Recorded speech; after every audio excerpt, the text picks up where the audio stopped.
Ya, kita sudah mendapat suatu keadilan ya melalui Pengadilan Negeri Jakarta Selatan, yaitu melalui vonis-vonis Majelis Hakim selaku perpanjangan tangan Tuhan di dunia ini untuk memberikan keadilan kepada kita.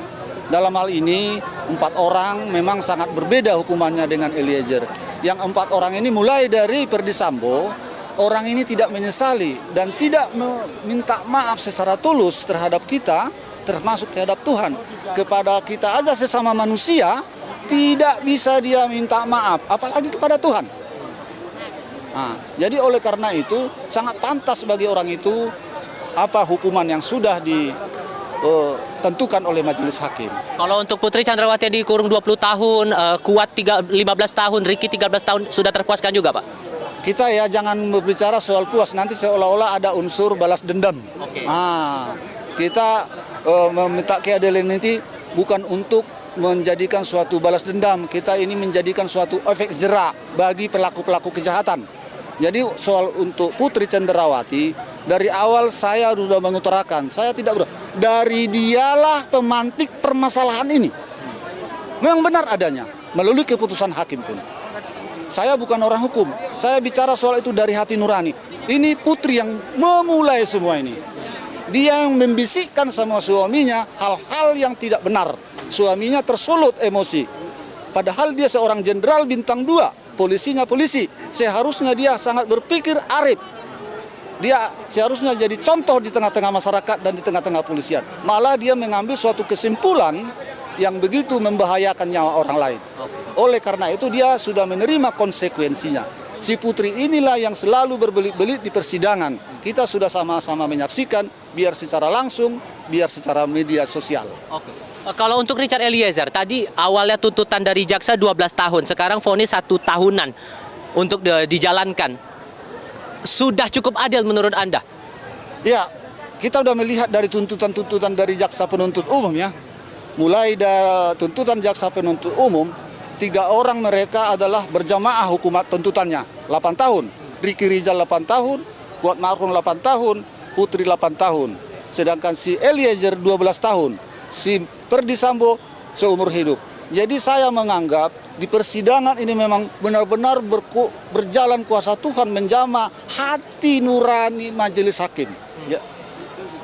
Untuk menjatuhkan hukuman bagi mereka sesuai menurut saya sesuai dengan perbuatan mereka. Ajaib memang. Hukuman itu 2 kali lipat, 3 kali lipat dari tuntutan jaksa penuntut. Sangat-sangat ajaib, sangat-sangat suatu keajaiban di persidangan ini. Dan saya mau menegaskan bahwa keluarga sudah memaafkan Richard Eliezer atas segala apapun yang diperbuat untuk menghilangkan nyawa Yosua di Kompleks Polri, betul? Dari awal sudah saya katakan, dari dulu dia sudah datang ke hadapan kita waktu kita saksi, bersujud di hadapan kita, minta maaf. Dan dia berjanji untuk membuka apa yang dia tahu dan apa yang dia lihat. Dan dia sudah berterus terang mengakui kesalahan dia. Memang saya ikut menembak, tapi dalam keadaan terdesak diperintah. Itulah yang diutarakan sama kita. Ada beberapa terdakwa yang memutuskan untuk banding ke pengadilan tinggi begitu. Tak tertutup kemungkinan bahwa nanti akan proses kasasi ke Mahkamah Agung. Entah akan ada perubahan nanti saat proses banding itu terjadi. Anda inginnya gimana Pak untuk para terdakwa yang mengajukan banding ini? Ya, jangankan seorang pembunuh ataupun terdakwa pembunuhan berencana ya, seorang maling ayam pun saya rasa pasti banding. Itu hak dari seorang terdakwa untuk banding, itu hak-hak dari terdakwa. Kita tidak bisa mencegat itu hak asasi itu. Kalau kita larang melanggar hak asasi manusia. Jadi dalam hal ini saya menghimbau kepada seluruh masyarakat Indonesia, termasuk terlebih kepada media. Mari kita sama-sama mengawal proses-proses hukum yang belum selesai ini. Ada lagi 3 tahapan lagi. Oke. Terakhir Pak, ini proses di peradilan tingkat pertama di pengadilan negeri sudah selesai.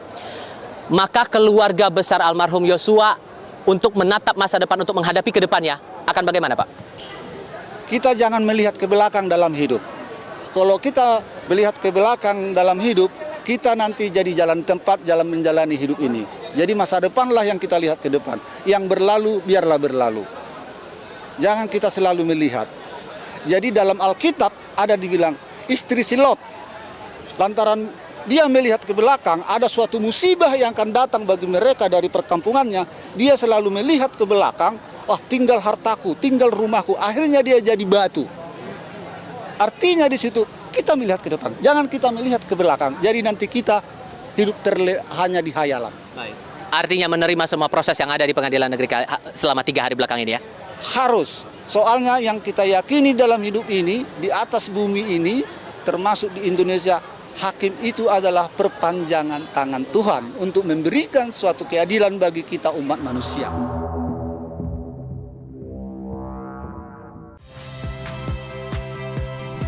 Saya Agin Fridianto. Saksikan terus program-program Kompas TV melalui siaran digital, pay TV, dan media streaming lain. Kompas TV, independen, terpercaya.